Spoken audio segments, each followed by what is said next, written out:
So I think we might even be able to reach Danzig with this one, so let's go and sabotage this. Why not? I'll just speed that one up a bit. Oh, excellent. Successful mission as well. Can't be bad. Now then. Successful mission, yes, we know.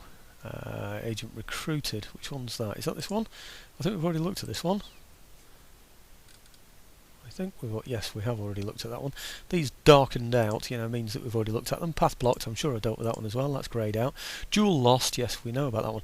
I wonder though if I can go in there and fight that jewel again, or at least move him, or do something with him. He's very close, isn't he, to these chaps? Wonder what's he got here that he? Oh yes, look. What's he got there as well? Yeah, he's got let's take this one out if we can. I'm going to try and take out it, and it's not good, but we'll give it a try. Agent detected. Never mind. Basically, like I said before, I'm just trying to take out any buildings where he can recruit any kind of decent troops. Jewel lost. Yes, we know about that. Okay, let me just get rid of these because I obviously haven't clicked the tick. What I've done is I've clicked the magnifying glass. Secret Society. I think Secret Society is the ultimate one. Oh no, it isn't. I can actually get a Masonic Lodge in there, so I'm going to go for that. No other buildings constructed. So right now, what's going to happen is I'm going to go down the recruitment list. There's quite a lot of this to do. I'll just show you. There you go. There's all that. Yeah, and I need to go through each of those. Sort of recruiting more, moving them on. It's going to take quite a while, so bear with me, and well, I'll get them all done. Well, starting with the port, I need to make sure that I've got my troops going in to this port here. I want to get them off the road first, so that when I bring my reinforcements in from Istanbul there, they can walk straight down the road without interference. I'm recruiting some more in there as well, of course, and over to where is it? Over to Poland. Again, we're recruiting in here. And over in Moscow, I'm going to get a couple of dragoons in there just to top everything up. And after Moscow, over to Belarus, I'm going to get 4 musketeers in there as well, gradually building up, as you can see. Should be able to get another hussar over in Galicia, if I can find the place again. Working through my different areas. Okay, and then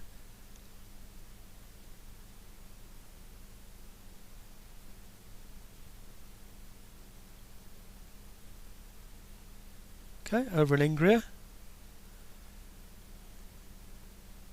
Should be able to get 4 musketeers in there, plus a couple of Jaegers, and in Austria should be able to get a couple of more musketeers in there as well. Planned all this, as you can imagine, as usual. Hungary, a couple of musketeers in there, and over in Prague I'm hoping to get some hussars and some musketeers in there as well. Okay. Now they're my ironclads. This is what I've been waiting for. So we'll get those out to sea in roughly the area that I expect my sloop to be coming with my troops.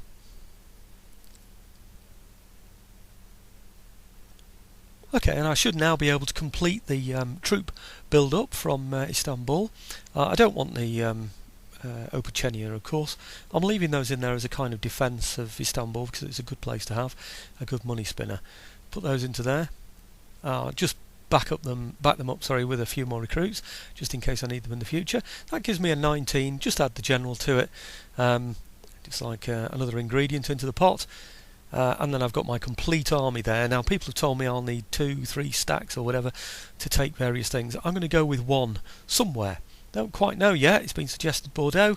I've thought Marseille. I really don't know where I'm going to go yet. I do have the Tyrol army, of course, over fairly near to Marseille anyway, so I could maybe attack from there. So anyway, thoughts for the future. I've got the 80 gunners, I've got the Iron Clads, and I've got the sloop heading over now in that general direction over there, so we should be able to accumulate all those ships together there. Okay, I'm going to work on my spies now. Usual thing, just getting them over to wherever I can. Really, wherever I can see that he can recruit decent quality troops, they're the ones that I'm going to be hitting.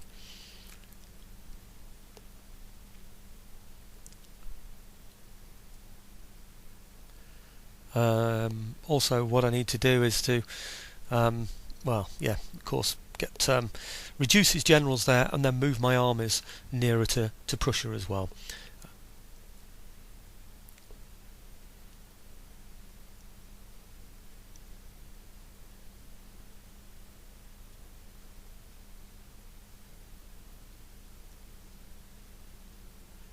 Well, as you can see, I am ganging up on Prussia, putting everybody sort of. I mean, I've been talking about different tactics about how to beat these Russians. How to beat the French with the Russians. And one suggestion has been to put stacks close together, so he's got to attack more than one of me if he does at a turn end, so that I can fight him off. So I'm gathering some together there, adding generals to those, and amassing all the troops around those really quite narrow borders now, when you compare them with what I had previously. And of course, over in Switzerland, I will be getting myself an improved barracks over there as well.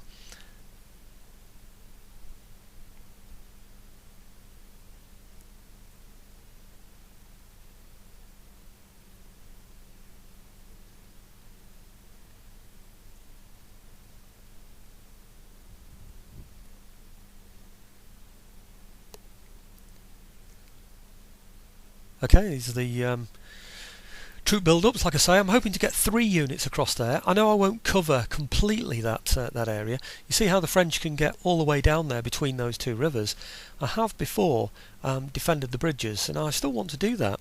But if I can get 3 armies close together like that, anything that attacks one presumably will attack at least 2, perhaps even 3 together. I'm going to build up more as well. You know, so if there are any attacks coming through, then I'll be able to deal with them. Not only that, but I've got a rapid action force as well, so if he does go past me over the bridges and attack any of my local areas, any local region capitals, I've got plenty of troops in there to defend them, and I should have the fortresses built by the time he does that as well.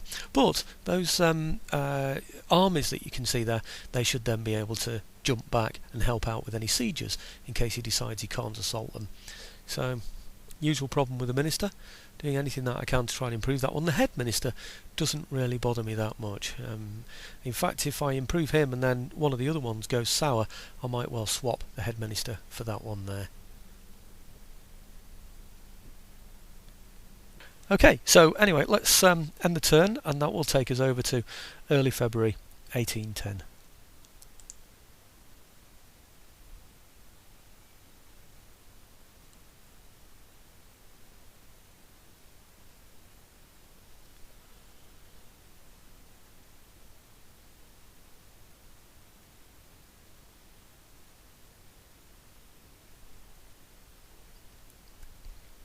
Now, still got this on fairly high speed. I'm still a bit. I'm checking my notes here because I'm thinking I'm sure I went a bit further than that, but can't quite figure out what happened there. But I could have swore I'd planned to do February as well this evening. But anyway, here we go. French just moving around. I'm hoping that I'm doing them enough damage not to be able to replenish their decent troops, which should now all be dying in the snow with a bit of luck.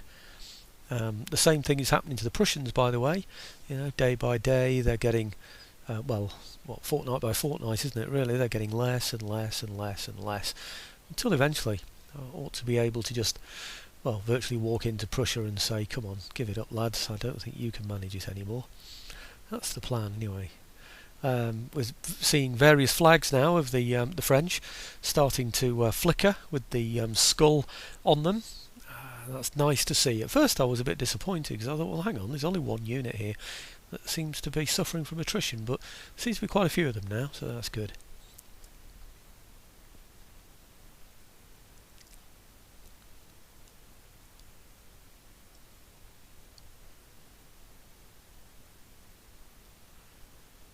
Okay, he hasn't even got a hat on, that chap. All his men are dying around him and he's stood there with a flag and no hat on. I think what we'll do is, you know, when you can present a state gift, I think what I'll do is I'll present them with balaclavas.